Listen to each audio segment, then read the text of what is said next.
Сайн байцгаана уу? Сайн байцгаана уу? Сайн байна уу? За өөрчлөлт надаас подкаст маань ээлж дугаар хийж байна.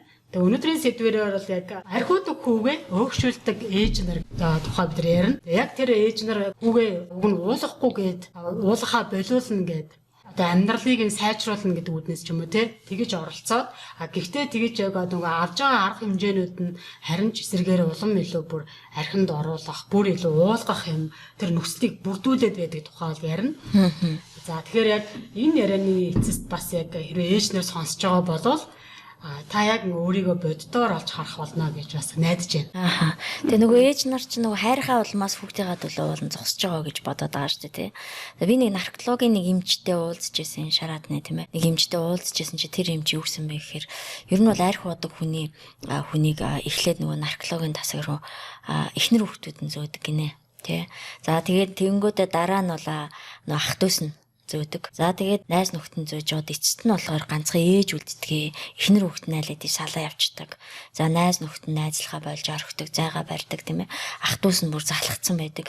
За ганцхан ээж үлддгээ гэдэг тэгжсэн байхгүй юу. Тэгээ нөгөө яг эндээс харах юм бол нөгөө нэг хүүхдэл үр харам гэж ээж нар хүүхдийнхаа төлөө зогсож байна. Гэхдээ яаж зогсоод байна гэдэг нь тий. Одоо яг үнэндээ өөгшүүлж ийн үгүй юу гэдгийг мэдэхгүй байгаа шүү дээ. Тий. Яг магадгүй зарим хүмүүсийн үед бүр өөгшүүлнэ гэдэг үгөөч бас мэдэхгүй байж бас магадгүй юм тий. Өөрөөр хэлэх юм бол яг өөгшүүлнэ гэдэг хамгийн энгийн зүйл бол тухайн хүн өөрөө хийж чадах зүйлийг нь урдуур нь орж хийгээд байх нь л өөгшүүлэлт гэд хэлчихвэл ер нь хүмүүстэй илүү амар байх л та тий. Тийм шүү. Тэгвэл одоо яагаад ээж нар өөгшүүлт юм бол? Ээж нар яагаад өөгшүүлээд байна?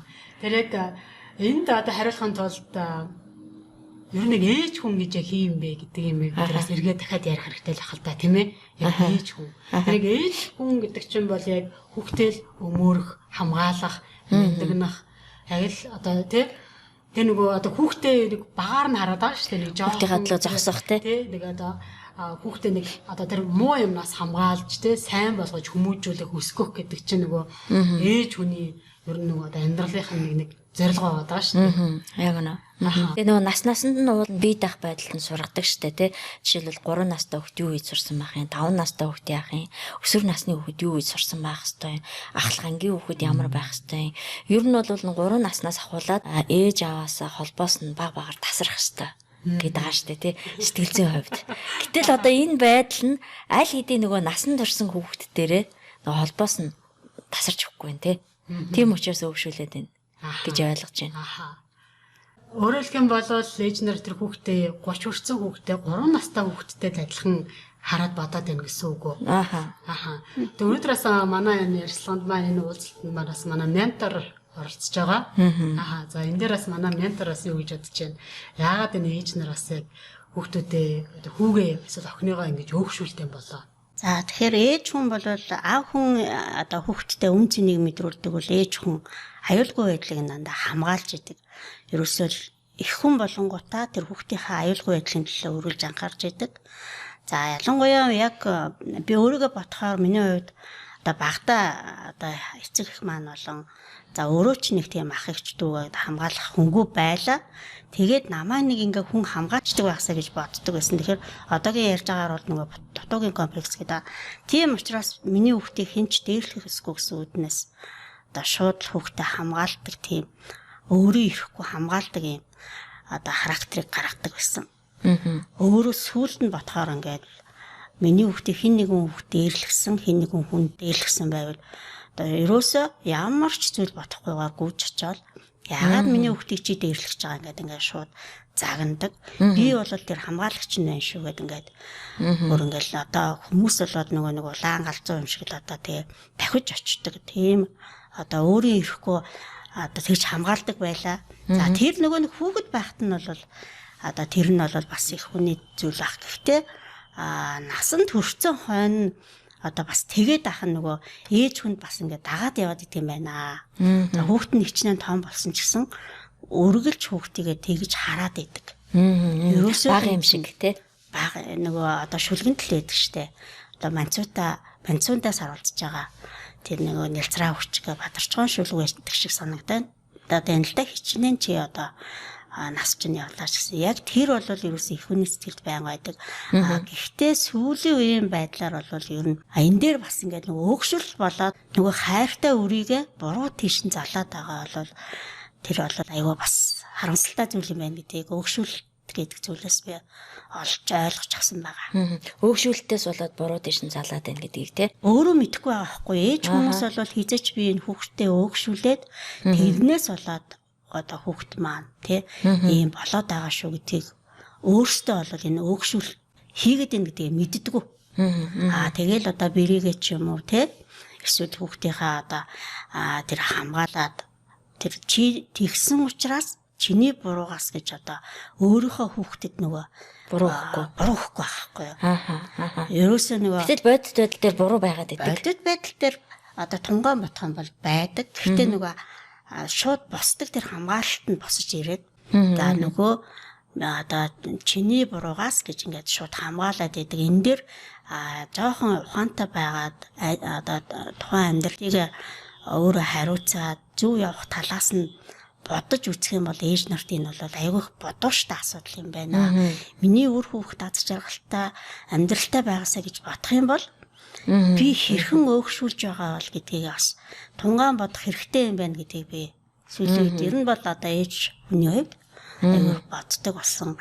Яг уу ээж нар бол санаандгүй за өөрийнхөө нөгөө багаас нь хамгаалж ирсэн би аюулгүй байдлыг хангах үүрэгтэй гэж энэ их хүнд ерөөсөө тэр шууд одоо инстинктээр гэдэг л ороод ирдэг зүйл байгаа шүү дээ.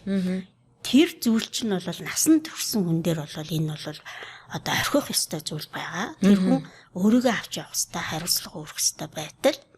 За тэрнийг нь өмнөр нь орж ингээд одоо аваад яваад хахаар нөгөө хүн чинь өөр хариуцлага үүрхэхгүй.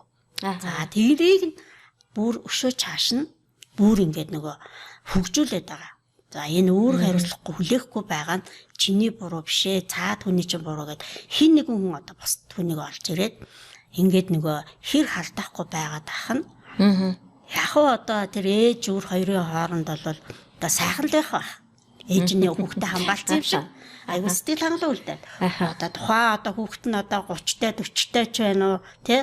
Одоо ер нь одоо 20-тай ч байлаа гэсэн тухайн насандаа одоо өөр хариуцлага хүлээх тийм байдал хин нэгнээр хамгаал болчихаар ямар нэгэн буруу шалаас ингээ өмгөөлүүлчихэж байгаа юм шиг боловч тэр хүн одоо төлөвшөлтөн дээр айгу алдаатай болчихж байгаа байхгүй. Тэр чигээрээ яваад за тэгээ тэр хүн маань нөгөө асуудал гарч ирж байгаа байхгүй. Гэр бүл дээр маш их байдаг. Маш их одоо ялангуяа за би менторын хувьд одоо ялангуяа энэ эхнэрүүдтэй одоо ярилцдаг. Тэгэхээр бүр өөрөө энэ зовлонг туулсан одоо манай хатан ээж ингээд намайг буруутгаад ах юм. Хүүгээ ингээд өмөрөөд ах юм. Тэгэхээр нөгөө хүн нь өөрийнхөө бурууг ойлгохгүй за улам ингээд цааш яваад ах юм аа. Ялангуяа архины асуудал дээр. Гэтэл энэ дээр нь болохоор за зөв талаас нь бас ингээд ойлгуулад ухааруулад хэлэх болов гэхээр ингээд буруу тийш нь ингээд яваад ах ингээд өөрийнхөө сэтгэлийн гүнийхээ юмыг ярьдаг. Тэгэхээр нэрээ энэ бол үнэн асуудал байгаа. Тэр нь одоо нөгөө ээж хүн бол цаагаараа тэр гэр бүлд нөгөө тусламжийн хорлолоо гихчээр одоо өөгшүүлэлт нь хор болоод байна гэдгийг ерөөсөө ойлгохгүй, ухаарахгүй.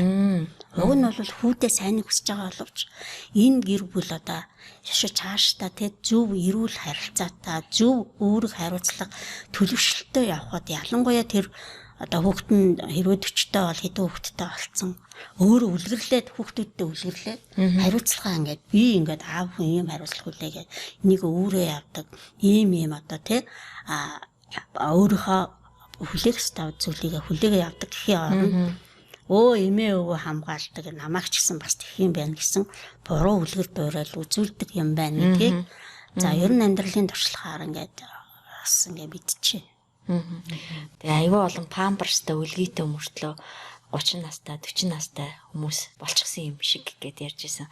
Яг тэрэн шиг нөгөө харахаар нөгөө бие нь өссөн байдаг. За гэтэл нөгөө зан төлөв нь төлөвшөөгүй тийм ээ. Одоо ямар нэгэн шийдвэр гаргахтаа сул. За тэгээд цаашаа амьдралаа авч явж үүрэг хариуцлага үүрэгтэй муу болчихсон тий. Одоо тэр байдлын лежнер ер нь илүү хөөгшүүлээд байна гэсэн үг шүү дээ тий. Би нэг хүнтэй уулзчихсан. Тэгсэн чинь тэр хүн тэгжсэн байхгүй. 40 настай хүн. Тэгээд арх угаад идэг. Гэтэл хүүгийнхаа өмнөр ороод бүх асуудлыг шийдэд өгчдөг. Одоо гэр оронд нь юу хэрэгтэй вэ? Тэрийг шийдэж өгч जैन. Ажил төрлөө тасалсан бол ажлынханд нь очиод худлаа ярьчих जैन тийм ээ. За тэгээд өөр эхнэр нь одоо нөхрөө буруутгах юм бол бэрн гэсэн үг шүү дээ. Нөхрөө буруутгах юм бол бэрээ загинчиж जैन. Тэ тэгээ нөгөө 40 настай хүүхдээ юм болгоноос ингээ хамгаалаад байдаг. Гэтэл яг үнэндээ нөгөөдг нь хүүт нь хор болж байгаа байхгүй тий. Хүүн за нэг асуудал гарч ил байдгийн ээж шийдчихдэг. Би архиа угаал явж л байдгийн араар асуудлууд шийдэгдчихдэг. Гэ нэг санаа зовхгүй байдалд орчод байгаа юм шиг тий. Бас нэг өөр бас нэг жишээ байна л да. Гэр бүлтэй хараахан болоогүй шүү дээ тий. Хараахан гэр бүлтэй болоогүй. Одоо 30 хүрж байгаа ч юм уу. Эсвэл бас бүр 40 хүрсэн хэрнээ гэр бүлтэй болоогүй. Одоо яагаад тэгэхээр нөгөө яг юм болоогүй шалтгаан нь юусоо өгөхөр уудаг учраас. Уудагаас нь болоод ингээд үргэлжсэн эмэгтэйчүүд нь ингээд цаашаа ингээд тий бүр юм одоо гүнзгий харилцаа тогтоогоод амьдралаа зохиож чадахгүй шүү дээ тий. Нэг оролдож үздэг ч юм уу тэнгууд болохгүй аваад ингээд яг ингээд амьдралаа зохиож чадахгүй. Тэнгууд яг ингээд тэр хүний ард ингээд тэр нэг ингээд үргэлж ингэж тарсан балгийг нь янзалж ийдэг, цэвэрлж ийдэг ээж аваад байгаа байхгүй. Тэнгууд яг ингээд тухайн хүн маань ингээд ээжтэй хитрхи түшиглээд яг ингээд нөгөө нэг ээжээсээ салж чаддаггүй нэг үлгийтэй хүүхч ингээд яваад байна. Тэнгүүд ингээд яг үнэндээ тэр ээж өнөөдөр 40 настай тэр хүүхдээ 45 настай хүү байна уу эсвэл 32 та хүү байна уу гэж харах одоо тий бага насаар нь харах биш. Одоо яг энэ хүн чинь ингээд амьдралаа авч явах юм одоо чадвартай боломжтой гэдэг тэр нөгөө нэг орон зайг одоо ээж нар бол орхиж өгөх хэрэгтэй болчиход байгаа байхгүй. Яг мэдээж ингээд нөгөө нэг ээжийн хувьд одоо хүүхдээ халтаж байгаа юм уу, зовж авах вэ гэдгээс л ингээд бодоод тэрэндээ ингээд харлган болчдөг.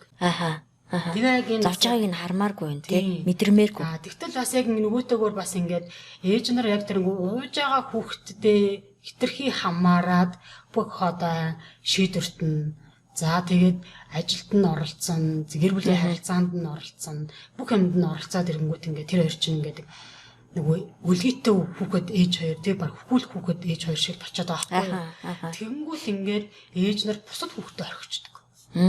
Бусад одоо арх уудаггүй ч юм уу тий ингээд нөгөө хүүхдүүд авна шүү дээ тий. Тэр хүүхдүүдийнхээ нөгөө эрүүл харилцаа байхгүй болоо тий бүх ерөөсөө амьдралын зорилго нь тэр хүүхдийг л ерөөсөө асуудалтай хүүхдтэй. Тэгээд арх угаад байгаа хүүхдтэй тий. Арх угаад байгаа хүүхдтэй л юм бөөцөөлөх, уулахгүй байх ингээ тий.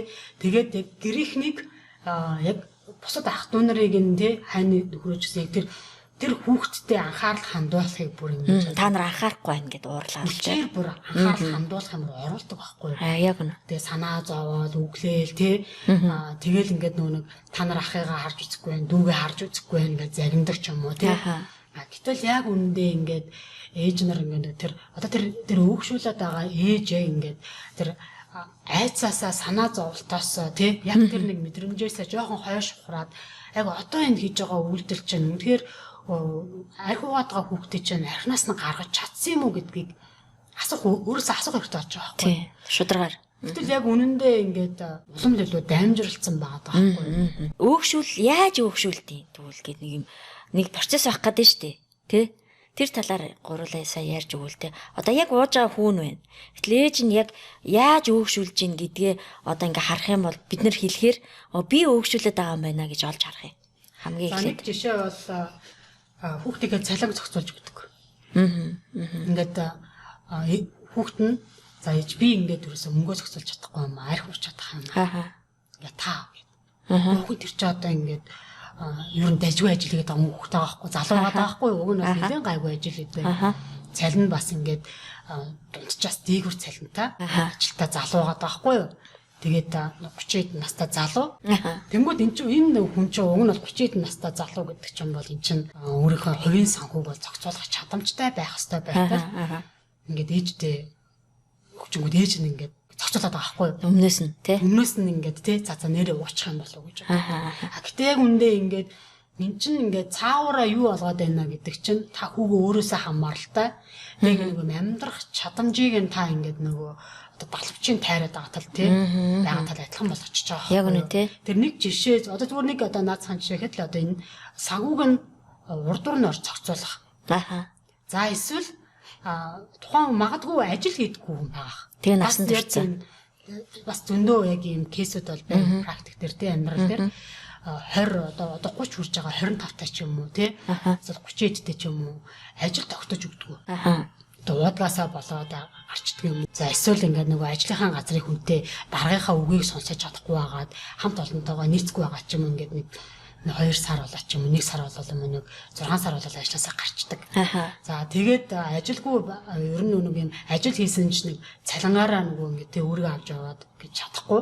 Ер нь тэргээр ингээд уучдаг. Тэнгүүт ингээд тэр нөгөө ээж нь тэр заавч хийж болно те. Ингээд нөгөө санхүүгээр тэтгэж өгдөг. За ингээд одоо уцаа алгуулгачлаа нөгөө тэг өглөөл одоо тэр чам билизэнгээр авч өгөө үстэй гэж өглөөл тэр уцыг аваад өгдөг те. Зарим одоо ээж нар байна тийм чамд ингээ машин аваад өгчих юм бол чи бас ингээ архаас гарчих юм байна ингээд гих мэтчлэн нөгөө нэг юм эд материал эд хөрөнгө юм санхүүгээр ингэж нөгөө сайхан дэмжиж тэтгэж өгнө. Бас нөгөө талаар нөгөө тустай гараад амьдрмаар байна. Тустай гараад амьдрах боломжийг олохгүй байдаг тий. Амьдралд нь оролцоол янз бүрээр тий одоо юу гэдгийг асуудалд нь оролцоол нэг шийдвэр гаргах болдог чи юугаа чаддгийг ингээл жишээлбэл те өмнөөс нь шийдвэрүүдийг гаргаад тэр хүнийг ингэж бүр одоо яг амьдрах боломж орон зайг нь олохгүй байгаад нь штэ. Тэгэхээр нөгөө хамаагүй яг хил хязгаарлал нь орж ийн тийм ээ. За тэгээд дээрэс нь бас түрүү нэг юм бодож ирсэн нөгөө уудаг хүүхдээ ингэчих юм бол уухгүй болов гэдэг арга хэмжээнүүдийг аягүй авч ийн. Жишээлбэл фитнест явуулж ийн тийм ээ. Фитнест яваад нэг айтайхан гоё биетэй болол өөртөө ихтэй болоод арх ухаа болж юм болов. Эсвэл одоо ингэдэм болов гэдэг. Янз бүр юм гадаад явчих юм бол архинаас гарчих юм бол яг үнэ тий. Бас айгүйх мөнгө зээл авал гадаад явуулдаг. Тий явуулж ийн. Тий. Тэнд очиод очсон ч гэсэн ууж л байдаг. Тий ууж байдаг тий. Гэтэл энэ бүх байдлууд нөгөө насан турш ч гэсэн хүүхдээ нөгөө нэг яг бие дааж амьдрахад нь тус болохгүй байна. Гэтэл би чиний төлөө хийгээд байна. Би ингэж хахад чи яагаад энийг болохгүй байгаа юм гэл те өөрөө ингэж зөхрөөд өөрөө ингэж бухимдаад ингэ яваад байгаа энэ байдлууд бас байгаа. Яг бодис байдал дээр одоо сая ганагийн ярьсан тэр нөгөө тухайн хүүхдээс асуухгүй байгаа байхгүй ээж. Миний хүүхдэд энэ л хэрэгтэй гэд. Гэтэл тухайн хүүхд нь өөрөө хүсээгүй байж болно те. За яагаад ингэж энэ нөхөр ингэж сая нэг амьдралын ороо босхоо одоо он жилүү зах зээлийн үед байлаа. За тэгээд арх айгүй их одоо ингэ бүр задгаа их зардлаа. Урд нь байсан хэмжээнээс их зардсан нэг үе байла. Маш олон ирчүүдийг манай архинд ингээ хамааралтай олголоо. За гэтэл яасан эмгтээчүүд өөрх гэрээ авч явсан. За тэгээд нөгөө ээж нар ингээд нөгөө бүх юма зохицуулаад амьдралаа авч явдаг байсан. Эндээс нөгөө нэг хүүхдүүд ялангуяа эрэгтэй хүүхдүүд нөгөө ээжээ хараад болоод ирдэг. За тэгээд ээж нь одоо нөгөө хүүгээ таслах буюу одоо ингээ хүүхдээ насан туршээр ингээ салгаж чаддгүй. Жишээлх юм бол тустай амьдрын гэхээр бүр ингээд бараг чамтай их хүрийн харьцаа таслын шүүч гэх юм уу. Тэр хүүхдээ ингээ маш гүн холбоотой болчихж байгаа байхгүй. Нэгдүгээрт хоёрдугаарт хүүхд нь за ээжэд хэлжээж юм асууж шийдүүлээгээд ингэдэг болчихдог. Харин ээж нь одоо ингээд бүх юм дээр нэг ороод байвал. За нэгдүгээр тэр чинь яаж яах вэ гэвэл тухайн одоо хүүхэд байхад нь мэдээж санхүүг нь одоо ээж нь барьж ирсэн ч юм уу ингээд хараад байлаа тий. Том болцсон ч гэсэн одоо за ээжээс асуухгүй бол ууралчих болов. За эсвэл ээж арай илүү сайн мэдчихэж байгаа гэдэг нөгөө шийдвэр гаргалтын дээрээ одоо ялангуяа хүмүүс бол нөгөө ээж хүүхдүүд гэж яриад байгаа байхгүй юу. Тийм нэг үеийг бий болгоцсон юм шиг санагддаг байхгүй юу. За энэ болохоор нөгөө манай амьдралын ороо босх үе ялаа. Тэгээд одоо ингээд заримдаа ингээд нөгөө ээж жишгээ хүний хүсэж идэг. Уг нь бол их нэртэйгээ гэрэлцэн байдаг. Ээжийнхаа хийдэг юмнуудыг хүсэж байгаа байхгүй юу. Тийм учраас гэр бүлийн харилцаан дээр асуудал айгүйх гардаг байхгүй юу. Тэр хүнийг ээж минь биш юм аа, эхнэр минь юм аа гэж хайрлах байтал ээжийнх нь нөгөө нэг одоо хүүхдэд хайрладаг хайр халамжийг тэгээ хүсээд ахаар тэр хоёрын хооронд чөрчил үсээд за тэгээд нөгөө бие даалгахгүй шүү дээ ээж нар одоо хит бөөцөлсөөр байгаа. Биеийг даалгахгүй байлгасаар хагаад нөгөө өрхийн тэргүүн болгочдөг. Нөгөө эрхийн тэргүүн болсон хүн маа нөгөө эхнэрээсээ тэр нөгөө бөөцөлүүлсэн хайр одоо тийм юм хүсэх гээд идэг. Ингээд энэ зүйл ингээд уламжлаад байгаа байхгүй. Тэгэхээр за ялангуяа залуу ээж нар бол одоо хүүхдээ насан туршид нь бие дагаад шийдвэр гаргадаг. Одоо бүх юм зааж өгөхгүй байх дээр л анхаарахгүй болвол ингээд тийм бүх юм дээр асуудаг. За ээжээс асуу, ээжийг уурлуулчихгүй ч гэдэг юм уу ийм айсандаа тий. Бас ээж гомдооч гомдоочгүй гэж бас мэдээж маш их хайр халамжийг авч байгаа юм чинь тий. За тэгээд бүр сүлдээ ингэдэг гэж чи бол манай ээж шиг биш байна. Манай ээж тэгвэл яад намайг ингэж байгаа юм. Гэт за ээж нэрээд чи одоо ингээ ядраад ирсэн хүнийг нэг удаа юм уусан байхад ингээ битээ ингээд идэлтэй гэл ингээд тухайн хүн дээр айгу дарамт ирээд den гэсэн ийм одоо ингээ зүгээр хүмүүстэй ингээ яриаг нь сонсож яхад тийм зүйл ингээд манай эмэгтэйчүүд манд хэлдэг. Гэтэл одоо би ээж хүний хувьд ингээд өөрийнхөө үеийн амьдралыг ингээ бодохоор яг нэг ийм үеэр явсан байдаг байхгүй юу. Эмэгтэйчүүд базаад байна гээл одоо тэр нөгөө комедигийн нэг залуу ярьсан. За тэгээд бас одоо саяхан хүртэл фэйсбүүкээр явчихлаа. Ээж нь амралтанд явсан чинь нэг аав хоёр үлдээд тэгсэн чинь одоо амралтнаас яаж хоол хийхин заалаа гэдэг нь яг хошин шиг маягаар биччихлээ. Энэ бол бодит амьдрал дээр байгаад байгаа байхгүй юу. Яагаад ийм болчих вэ гэдгийг цаад бодох юм бол одоо өөрөө ирэхгүй нэг хэсэг ачааг нь үүрж орлоо эмэгтэйчүүд те. За тэрнээсээ болоод шийдвэр гаргадаг, бүхнийг зохицуулдаг. За тэгээд тэр нь болохоор нөгөө хэл хязгааргүй болчиход байгаа байхгүй юу. Хүүхэд нь насанд хүрээд амьдралаа авч явах ёстой байтал одоо тэр чигээрээ нэг хүүхдийн амьдралыг зохицуулах гэдэг. Гэтэл тэр чинь тэр одоо хүүхэд нь өөр нэг хүнтэй амьдарч байна. Тэр хоёр хүн ярилцаад шийдэх ёстой юм дээр одоо танах юм гэдэг ингээд тэгэхээр одоо ингээд мэдээж асуудал үүсэж шүү дээ. За тэгээд тэгмээр байна гэвэл одоо өөр хооронд байсангүй гомдох. Одоо тий ингээд уурлах янз бүрийн дайралт. Яагаад гэвэл ер нь бол өөрөө мэдхгүйгээр ээж нар ингээд өөрөө дайрдаг, уурладаг. Би та нарын сайн сайхны төлөө хэлээдэн гэдэг. Гэвч тухайн хүмүүсээгүй байж болно. За биднээсээ амьдарч ирсэн үе, одооний амьдарч ирсэн үе өөр байж болно тий. Тэгэхээр энэ нөгөө гэр бүлийг одоо өөр хүүхдэд чадвартайгаар өөрхөө авч явах тийм болгоё гэвэл аль болох тэр нөгөө хэл хязгаарыг л ээж нар тогтоох юм болвол за тэр хүмүүс одоо яахав дээ одоо нэг ингээд нэг юм дээр алдаж үзэг дараагийн юм дээр хариуцлагатай болно шүү дээ. Тэгэхгүй л нөгөө алдчихгүй гэл ингээд урдуур нь ороод одоо өсөглөө, өндөвлөглөө бүх юмд хүргэлээ. Тэгчэл дараагийн дахиад ингээд өөрсдөө ингээд хүүхдээ ингэж тийм памперстай хүүхчиг тийм насанд хүрсэн тийм хүн болгочиход тийм шүү. Тэгээ нөгөө эцэст нь яадаг штэ. Ээж нар хичнээн хүүхдүүдтэй тэгж анхаарал тавьж би чиний төлөө гэд явсан ч гэсэн айгу зөвхөрдөг те. Сүулдэ ядардаг. Тийм ээ. Айгу их юм ачаа өөрдөг. Айгу ихтэй асуудалд нь оролцдог. Тэгээд ингээд тэрэндээ ямар нэг байдлаар эргээгээд хайр халамж авах нь ховор.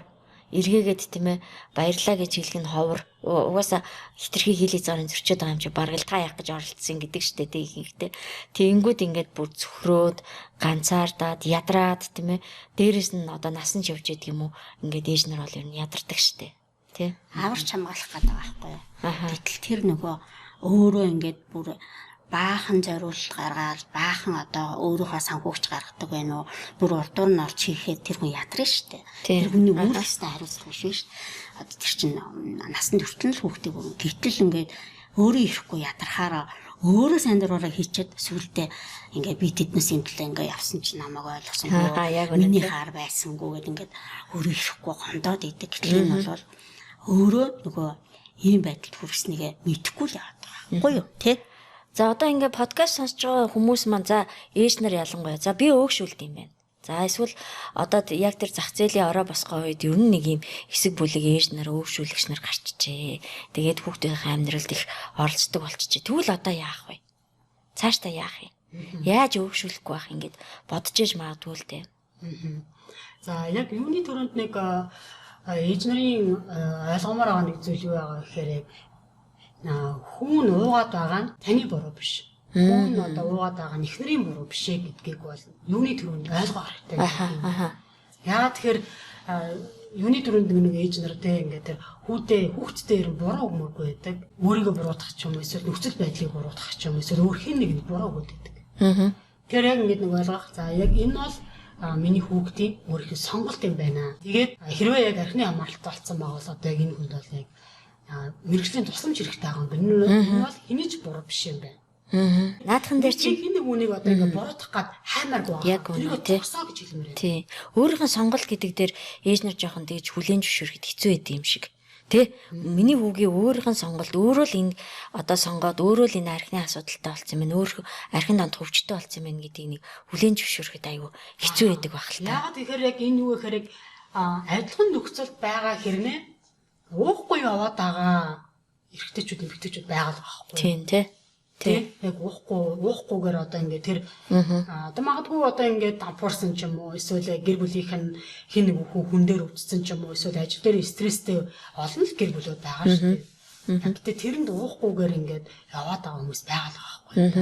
Тэнгүүд ингээд хүүмиг одоо тийм манай энэ хүүхдийн биеийн өвдөд гэдгийг эхнэр нь өглөө шалтгаан болох гээд одоо тий ажил нь юм хүндэд юмаа гэд ингээд нэг юм ажилласаа болж ууд юмаа гэд тий өмнөөс нь тайлбарыг гэдэг байхгүй юу одоо хүүхдэд хамгаалах гад өмнөөс нь баахан тайлбарыг гэдэг. Тэгэхээр нөгөө хүн айгу баяртай байгаа шүү дээ. Бараг одоо тий намайг ингээ хүн буруугүй байх гэд тий би бол ер нь буруу хүн байна гэдэг нөгөө уусан хүн маань тэгээ ботчихдог байхгүй юу. Би бол буруу хүн байна. Эхнэрээс юм ажиллаас юм болсон юм байна шүү дээ. Гэтэл тухайн хүн бол юунаас болсон бэ гэдгээгээ одоо өөрөө тунгаах одоо боломж өгөхгүй байх гэсэн үг байхгүй юу. За магадгүй би ингээд зарим одоо яаш нэ өөрөө би одоо ингээ хүүхдээ багт нь хайрлаж халамжлахгүй байж байгаа тийм болгоцсон юм да гэт ингээд өмнөөс нь хариуцлага хүлээх гэдэг. Ээж нар өөртөө буруу гэдэг шүү дээ тий одоо тэгээд өнөр нь ордоор нь орох гэдэг байж магадгүй гэж би бодлоо. За тэгэх юм бол тухайн хүн ямар нэгэн асуудал тулгархад тэр хүн өөрөө давж гарах ёстой. Тэгжээч тэр хүн өөрөө цаашаа амьдрах чадвартай болно. За хэрвээ тэрэн дээр одоо ингээд тусламж хэрэгтэй бол сэтгэл зүйн тусламж юм уу те тэрийгэ цохих журмын даваа нөхөөс биш хажууд нь хин нэг хүн ачааг нь үрчээл нөгөө би ахлахын айхлаад чи үүрхэн өрөөд би ахлахын айхлах гэж ингэж мэдээж насан турштай явахгүй штэ. Тэр одоо өөрөө мэдхгүйгээр буруу хайрлаж буруу өөгшүүлснээс болоод нэг гэр бүлийн амьдралыг тэ одоо нөгөө буруу зүйл рүү өөгшүүлээд идэх гэдэг дээрээ ээж нар маань ухаарах хэрэгтэй юм байна л та. Тэ. За түрүү ишгээ ярьсан тий одоо нөгөө хамгийн эхлээд танаас болж эсвэл дэрэгдэх эхнэрээсээ болж угаагүй шүү. Архичин болоогүй шүү. Эсвэл ямар нэгэн нөхцөл байдлыг хайгаад хүүхдээ буруу өгөхгүйгээр тийм ч юмнаас болсон, ийм ч юмнаас болсон гэдгийг хамгийн эхлээд зогсоогоороо гэдэг нэг юм байна штэ. Тэ? За хоёр дахь зүйл болохоор яг одоо тийм зогсоо одоо яг өөгшүүлээд байгаа бол тэрийгэ зогсоо гэдэг шүү дээ. Тэ? Яг юу гэхээр та яг өөрийгөө аврагч биш гэдгээ одоо хүлээн зөвшөөр тэ. Та яг бүх зүйлийн одоо бүх юм нь бол биш ээ. Та ингээд өөрийгөө юм хязгаарлагдсан бол гэдгийгээ бас хүлээн зөвшөөрнө байхгүй. Тэгэхгүй болохоор ингээд бүх зүйлийн бүгдгээ бодчонгууд өөрийнхөө бүх санхүү, бүх сэтгэл санаа нь эрүүл мэндэ бүх юмаа ингээд нөгөө бүр золиослчдаг байхгүй. Бүгдийг засах гэж оролдоод байна шүү дээ тий. Тэгээд нөгөө өөрийгөө алдчихдаг. Тэр юм дотор. Тэгвэл ингээд хүн чинь нөгөө өөрийгөө тэр одоо архинаас нь гаргаж байгаа гэдэг нь тэр алдж байна гэдэг чинь нөгөө хүн чинь ингээд одоо яг тэр өөрийнх нь хийгээд байгаа юм нь одоо тэр хүүхдийнх нь гэр бүлийг яаж ингэж нөгөө сүрүүлээд байгаа вэ гэдгийг олж харж чадахгүй болчих жоох. Бүр харалган болчих. Харалган болоо тий. Тэгэнгүүт тийм байдаг. Тийм учраас яг би чинь бас яг ингэж нөгөө бүх юм биш юм байна. Би аврагчийн дүр тоглохгүй. Аврагч биш юм байна. Гэдгийг яг одоо тий тэрийг нөгөө нэг хүлээж авах хэрэгтэй. Яагаад тэгэхээр нөгөө нэг имижнэр байдаг бүх юм ингээл бүх юмд нэг оролцоо тэрнээсээ нэг кайф авах гэдэг. Би яг чухал хүн, би яг сайн ээж, би ингээд тэр хүн хүүхдтэй тусалдаг ингээд тэгээ тэндээс ингээд нэг юм үн цэнэ нэг юм одоо кайфыг авах гэдэг л та тий. Тэгтэл яг ингээд мэдээж ээж нартай ер нь хүмүүс хязгаарламжтай бол байгаа шүү дээ. Яг өөрийнхөө хязгаарлагдсан бол ингээд хүлээж авах хэрэгтэй. Хэрвээ өөрт чинь тэр яг мөнгөн дээр нь тусалж чадхааргүй бол бити зээл тавил та. Тэр юмн дээр таны хүү одоо тий таны одоо тэр хүүчин арх уугаад хэрвээ одоо тэр ямар нэгэн байдлаар асал аваар гаргацсан тэгээд сая төгрөнд хэвдэж байгаа бол танд хэрэг мөнгө байхгүй байгаа бол та тэрийг бити өмнөөс нь орж зээлэлдээ. Бити зээлээ шийдэж өгөөдэй гэсэн үг тий. Бити шийдэж өг гэсэн үг шүү дээ. Яагаад гэхээр тухайн хүн өөрөө яг тэр одоо тий арх ууснасаа болоод осол аваар гаргалаа. Тэр хохирлыг өөрөө түлж ийж Үр дааврын өөрөө амсж ийж за дахиж би ер нь ингээд согтуугаар ингэж машин барихгүй шүү ч юм уу тий халамцсан байхдаа ингэхгүй юм шүү. Өөрөө тэрийг тэр нэг одоо нэг мөнгөг олох гэж байгаа зов байхгүй юм байна. Тийм шүү дээ. Тэгээд тэр үр дааврыг нь өөрөө амсж ийж за дахиж би энийг одоо тий энэ асуудал орохгүй шүү гэж өөрийгөө хазаарладаг байхгүй. Гэтэл нөгөө ээж өөрөө аврагчийн дүрд ордог бүх юмны урдуур нь одоо өөрийгөө бүх юм гэж бодоод байгаа учраас ингэж нөгөө авраад байгаа байхгүй. Тэр яг н авраад байдаг аврагчийн дүрээс л гар гэж хэлмээр. Жишээлбэл нөгөө юм байгаа штэ. Сохтуу явж байгаад машин барьж явж байгаад барилганд очиод баригдах гад тий цагдаа дээр очичдаг. Гэтэл нөгөө барилганд явуулахгүй тулд бүх арга хэмжээг авч байгаа байхгүй тий.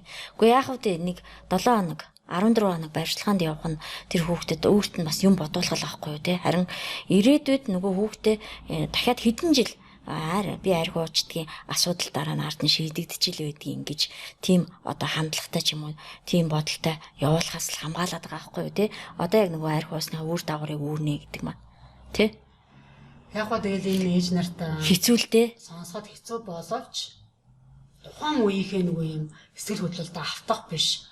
Яг одоо та урдуур нь ороод эмийн заснаар үүний дараа та бүр илүү том юмныг л засахаар хэрэгтэй болж ирж байгаа. Яг үнэн тий. Үргэлж хамгаална гэж байхгүй шүү дээ. За насаараа хамт амьдрахгүй. За хоёрдугаар болохоор нөгөө ийм юм байгаа байхгүй юу. За анх ингээд ээж хүн сонсоход юу яриад байна. Би тэгдэггүй гэж бодно. Бүр би ерөөсөө тэгж одоо өгшүүлдэггүй тэ гэж бодно. Тэ түүний шиг хэлсэн шиг би тэг авраад байгаа биш гэд. Гэтэл яг ингэ сайн бодох юм бол бодит үнэн л байхгүй юу. Бодит үнэнтэй нүүр толох хэрэгтэй. Тэгээ энийг болохоор ингээд нэлээд тунгаан бодчихээж нэрээ миний үйлдэлүүд ингээд байгаа юм байна шүү.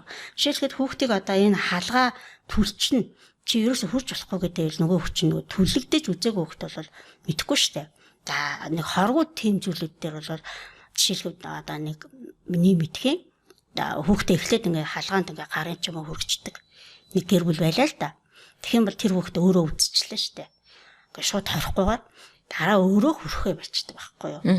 Баг зэргийн нэг түлэгдэх хэмжээний те халгаад гэдэг шиг тухайн хүн үр дагаврын амсаад байна гэдэг түр шиг хэллээ штэ. Үр дагаврын л одоо ээж хүн аваад ах юм бол за мэдээж бас эхнэр хүн аваад идэг яванда тэгэл ах юм бол нөгөө хүн чинь нөгөө хариуцлага үүрэхгүй болохоор болоод байна гэж нөгөө уугч маань бодоод байгаа байхгүй юу. Юм болоод байна. Ямар ч үр дагавар хүртэхгүй штэ. Тэр тал дээр л одоо нөгөө чадваржуулах, үр хариуцлага, өөрс сурах чадамжтай болгох нь ер нь болчих юм даа. Ээж хүн тий хумсалдаж бодох юм бол би аль хүртэл нь одоо тий туслах юм. Би аль хүртэл туслахгүй юм. За тий гойсон үед нь бол мэдээж боломжтой болвол тий боломжийн зүйл дээр туслана. Харин сайн дураараа ээж нар айгүй хийдэг байхгүй юу. Одоо ингээд за ингээд тэрийгээ энийгээ ингэ болохгүй бол би ингээд үгээгээ ингээд асуугаачгүй байхтана. Доор нь ороод айгүй олон юм төлөвлөсөн байдаг тий. Бүр одоо би баг тэрний ч өмнөөс зээл аваад өгчлөөч гэдэг юм уу тий. Тэгтэл одоо тэтгэврийнхаа зээлийг аваад өгчдөг. За тэгэл эргээл одоо зарим нь бол нэрлэхэд хилдэггүй. Зарим нь бол хэцүү амьдардаг шүү дээ. Тий. Эсвэл бүр үгэлдэг тий. Би чам зээл авч өгчөөд ахт чинь гэл тий. Өөрөө ингээд тий тэрийг олоод ингээд нөгөө мэдхгүй хичээд байгаа байхгүй юу. Тэгэхээр чинь тухайн хүн амьдралынхаа төлөө өөрөө хаанаас зээл авах вэ? Энэ санхүүг би яаж босгох вэ гэдэг дээр толгойн ажиллаад тий хариуцлага өөрөө явах хэрэгтэй юмыг өөрөө хариуцлага нь өөр дээр авчаад сүүлд нь өөрөө хэцүү байдалд ороод яг үнэ тий ялангуяа одоо энэ ээж аав нарынхаа зээлийг авахлахаа сүүлдээ нөгөөдөл нь сурцсан. Нэг зээл нь арай гэж доосон гот нь дараагийн зээл нь авахдаг байсан. Харин сүүлийн үед нэг 6 сар гэж хязгаарснаас хойш нэг жилд нэг 6 сар яг авахулж гин үгүй юу юм болчиход байгаа. За тэгээд өнөөдөр ямар ч сан бид нар яг ээж нар хүүхдүүдэд хэрхэн өөгшүүлдэг вэ тий. Тэгээд өөгшүүлээд байгаас болоод улам илүү хүүхдүүд чинь одоо явж байгаа байдал нь улам илүү амжирж байгаа шүү. Гэдгийг бас зарим нэг жишээнүүдэд ярьлаа. За мөн бас яг юуны тэмдэг хийх хэвээр хоёр зүйлийг бид нараас өнөөдөр хэлээд дүгнээд ингээд дуусгая тий. Нэгдүгээрт нь буруутгахаа болоо хин нэг үн нөхцөл байдлыг буруутгахаа та болоо гэдэг тийм ээ. Яг энэ хоёрт нь болохоор та яг аварж одоо тухайн үнийг хамгааж урдуур нь орж өөрөө хариуцлах нь хүлээдэг байдлаа та зогсоогоорой гэдэг юм. Одоо хэлээд За тэгээд өнөөдрийнхээ ингээд подкастыг яриад дуулаад дуусгах уу? За тэгээ. За тэгээ одоо бодит үнэтэй нүүрт болох гэдэг нь тий. Ээжүүд. За амжилт. За баяр та. Баяр та.